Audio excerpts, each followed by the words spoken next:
कुनै टाइम थियो जति बेला चाहिँ हामीले आफ्नो भिडियोहरू एडिट गर्नको लागि एकदम महँगो एक्सपेन्सिभ सेटअपहरू चाहिन्थ्यो।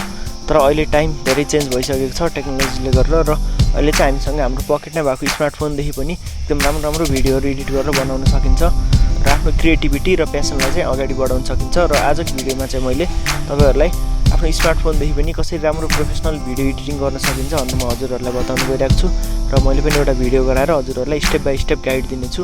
र सबभन्दा सुरुमा चाहिँ मैले आफ्नो क्यामेरादेखि मेरो स्मार्टफोनमा आफ्नो भिडियोहरुलाई इम्पोर्ट गर्नको लागि मैले मेरो क्यामेराको एपबाट युज गरेर मैले सबै फाइलहरु इम्पोर्ट गर्छु। अनि ड्रोनको लागि चाहिँ DJI Fly भन्ने ड्रोनको एपदेखि मैले सिधै डाइरेक्टली आफ्नो स्मार्टफोनमा इम्पोर्ट गर्न सक्छु। अनि यदि तपाईको स्मार्टफोनमा चाहिँ OTG केबल युज गर्न मिल्छ अनि कार्ड रिडर युज गर्न मिल्छ भने चाहिँ डाइरेक्ट हामीले कार्डलाई इन्सर्ट गरेर आफ्नो फाइलहरुलाई इम्पोर्ट गर्न सकिन्छ। हाम्रो कुन सफ्टवेयरबाट एडिट गर्ने भन्दा चाहिँ हामीले युज गर्ने भनेको VN भिडियो एडिटर भन्ने हो। तर मार्केटमा धेरै अरु भिडियो एडिटिङ सफ्टवेयरहरु पनि छ, तर यो चाहिँ एकदम फ्री र राम्रो भएको हुनाले मैले युज गर्ने भनेको चाहिँ VN भिडियो एडिटर।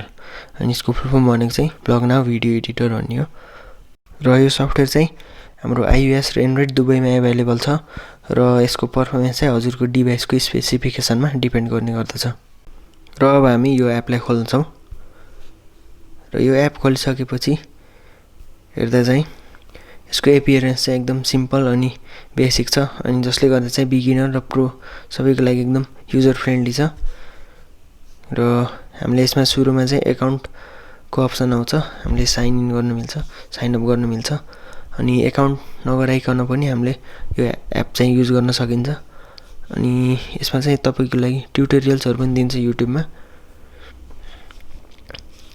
अनि युट्युबमा यसको ट्युटोरियल्सहरु छ जसमा चाहिँ बिगिनरहरुलाई यो एपबाट कसरी एडिट गर्ने भनेर सिकाइएको छ। अनि अब हामीले हाम्रो नयाँ भिडियो गराउनको लागि यो प्लस आइकनमा क्लिक गर्छौं।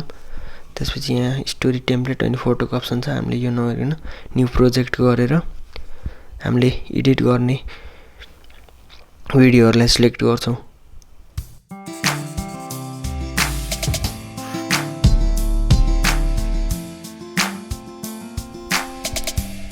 हामीले यहाँ प्रिभ्यू गरेर पनि हेर्न मिल्छ, सिलेक्ट गर्न मिल्छ।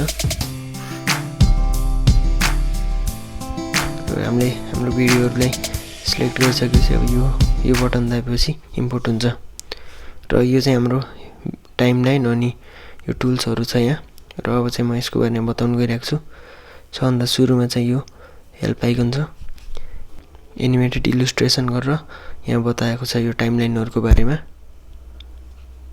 यसो तल जाँदा यहाँ सबै कुराहरु मजाले इलुस्ट्रेट गरेर बताइदिएको छ। त्यसपछि अब हामीले यहाँ हाम्रो भिडियोको एस्पेक्ट रेशियो चेन्ज गर्न मिल्छ। जस्तै तपाईले भिडियो इन्स्टाग्रामको लागि बनाउँदै हुनुहुन्छ भने यहाँ इन्स्टाग्रामको लोगोमा सिलेक्ट गर्दैछ, यसले त्यही एस्पेक्ट रेशियोको सिक्वेन्समा गराइदिन्छ। जस्तै टिकटकको छ नि 9:16 गराइन्छ, हामी चाहिँ ओरिजिनल हैन 16:9 गराउँछौं। र यसमा देख्न सकिन्छ यो चाहिँ हाम्रो प्रिभ्यू मोनिटर भयो। यसमा चाहिँ हामीले टाइमलाइनमा प्ले भएको भिडियोहरु यहाँ हामीले प्ले गर्न सकिन्छ। अनि त्यसपछि यसलाई फुल स्क्रिनमा पनि हेर्न मिल्छ। अनि अब हामीले हाम्रो प्रोजेक्टमा भिडियोमा चाहिँ अडियो इम्पोर्ट गर्नको लागि यो म्युजिकको आइकनमा क्लिक गरिसकेपछि यहाँ जस्तै हामीले रेकर्ड गर्न नि मिल्छ। साउन्ड इफेक्ट्समा चाहिँ यसमा कुनै साउन्ड इफेक्टहरु पनि दिएको छ यो एपले, यो युज गर्न नि सकिन्छ। नत्र हामीले आफ्नो ग्यालरीदेखि पनि इम्पोर्ट गर्न सकिन्छ। अनि मैले चाहिँ म्युजिकमा गएर अनि अर्को कुरा चाहिँ हामीले डाइरेक्ट युट्युबको लिंकबाट पनि इम्पोर्ट गर्न सकिन्छ। जस्तै युट्युबको लिंकलाई यहाँ पेस्ट गर्दिएपछि यसले अडियो फर्ममा गराइदिएर हामीले त्यो अडियोलाई युज गर्न नि सकिन्छ। मैले चाहिँ फाइल डाउनलोड गर्छु, हाम्रो अडियोलाई मजाले सुनेर पनि युज गर्न सकिन्छ। र मैले यो अडियो युज गर्छु। यसमा चाहिँ हामीले अडियोलाई ट्रिमिङ गर्न नि मिल्छ अनि अडियोको भोल्युम पनि सेट गर्न मिल्छ। म चाहिँ 100 नै राख्छु। त्यसपछि एकछिन प्ले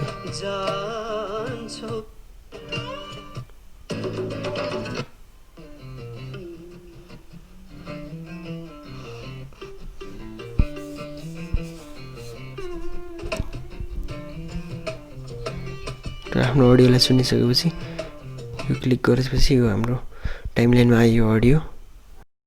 अब चाहिँ हामीले हाम्रो टाइमलाइनमा एडिट गर्नको लागि हामीले यो हाम्रो टाइमलाइन भयो भिडियोको, यसलाई ठुलो गराउनको लागि हामीले क्लिक गरेर एक्सपान्ड गर्दैछ, यो ठुलो हुन्छ। त्यसपछि अब हामीले हाम्रो भिडियोलाई ट्रिम गर्नको लागि यहाँदेखि डाइरेक्टली गर्न नि मिल्छ, नत्र हामीले यो ट्रिम अप्सनमा गएर यहाँबाट चाहिँ हामीले फुटेज हेरेर अनि कुन पार्ट राख्ने कुन पार्ट नराख्ने हेरेर अनि इन आउट पोइन्ट गर्दैछ हामीले हाम्रो भिडियोलाई ट्रिम गर्न सकिन्छ।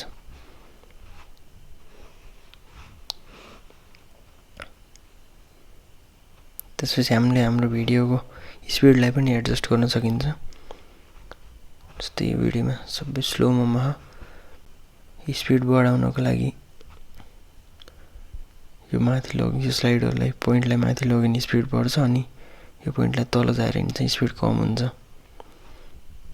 अनि यसबाट चाहिँ हामीले स्पिड ऱ्याम्पिङ गराउन पनि सकिन्छ, यो कर्ब्सबाट, स्पिडको कर्ब्सबाट। हेरौँ,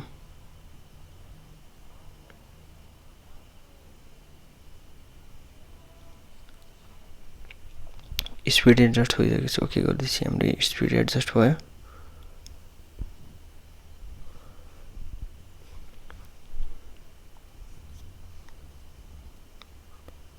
त्यसपछि हामीले हाम्रो फुटेजलाई स्प्लिट गर्नु पऱ्यो भने चाहिँ हाम्रो फुटेजलाई दुईतिर छुट्याउनु पऱ्यो भने चाहिँ स्प्लिट गर्दैछ, यसले त्यो गरिदिन्छ, स्प्लिट गरिदिन्छ।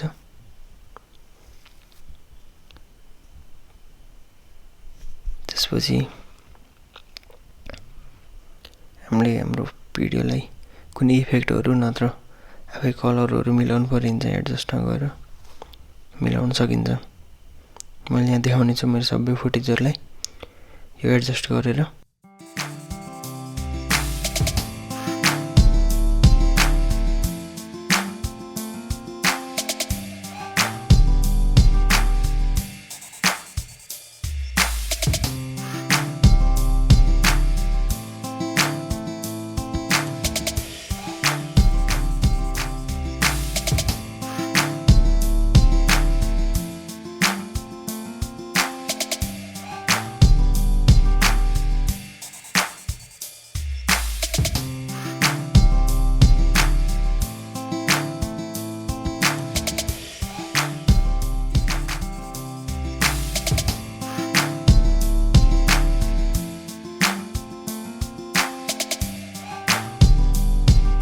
आफ्नो भिडियो कलरहरू मिलाइसकेपछि अब हामीले दुईटा फुटेजको बिचमा चाहिँ ट्रान्जिसनहरू राख्छौँ, जसले गर्दा चाहिँ भिडियोको फुल राम्रो देखिन्छ। अनि त्यसको लागि हामीले यो दुईटा फुटेजको बिचमा चाहिँ त्यो प्लस आइकन हुन्छ, त्यसमा क्लिक गरिसकेपछि आफूलाई अब कुन ठिक हुन्छ यो ब्ल्याक, मैले चाहिँ नर्मल्ली डिजल्भ युज गर्छु, सिम्पल, त्यो क्लिक गर्दैछ हाम्रो यो ट्रान्जिसन चाहिँ एप्लाई हुन्छ।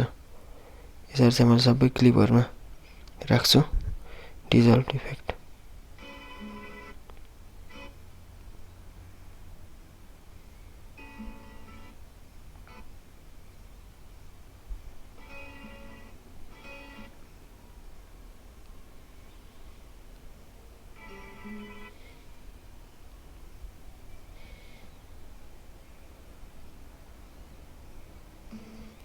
ब्ल्याक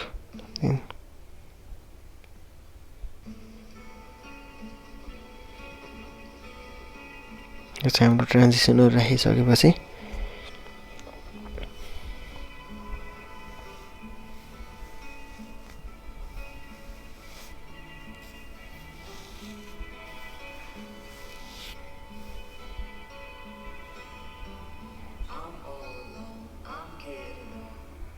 लास्टमा चाहिँ यो आउँछ, यो वाटरमार्क जस्तो, यसलाई डिलिट गरिदिन्छु मैले। त्यसपछि तपाईँहरूले भिडियोमा दुईवटा स्प्लिट गर्नु पऱ्यो भने चाहिँ यो स्प्लिट गर्दैछ, स्प्लिट हुन्छ। त्यसपछि अब हामीले हाम्रो भिडियोमा टेक्स्ट इफेक्ट राख्नु पऱ्यो भने टेक्स्ट नगरी क्लिक गर्दैछ। यहाँ थुप्रै प्रिसेटहरू हो, आफूलाई कुन मनपर्छ त्यो अनुसार राखिदिए हुन्छ।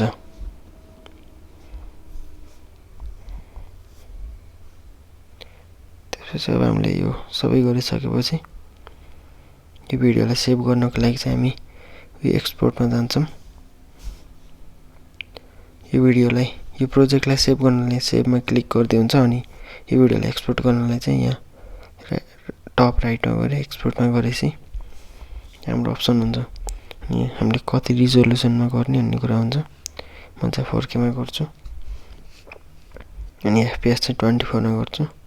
बिट रेट चाहिँ 3000 यसमा के डिफल्ट गरिदियो अनि हाम्रो फाइलको साइज कति बन्छ त्यो पनि देखाइदिएको छ यसमा 8700 छ अनि एक्सपोर्ट गर्दैছি हाम्रो भिडियो एक्सपोर्ट हुन्छ।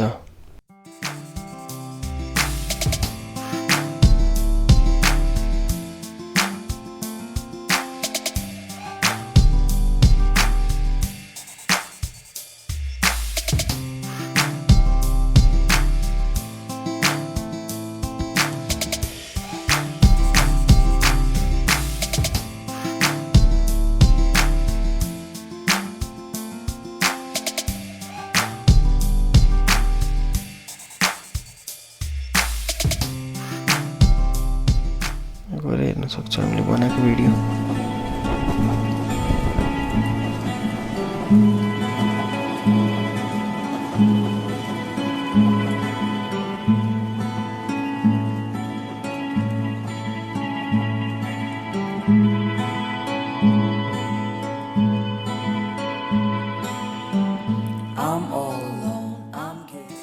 तपाईहरुले यो भिडियो हेरेर केही सिक्नु भयो होला नयाँ कुरा र आफ्नो फोनबाट पनि राम्रो भिडियोहरु गराउने हुनेछ र यदि केही क्वेशन्सहरु छ भने कमेन्ट गर्नु होला अनि केही अरु कुनै फिल्म मेकिङ र फोटोग्राफी रिलेटेड क्वेशनहरु छ भने प्रब्लमहरु छ नि मलाई शेयर गर्नु। I will try to help you out अनि keep watching the video. Thank you.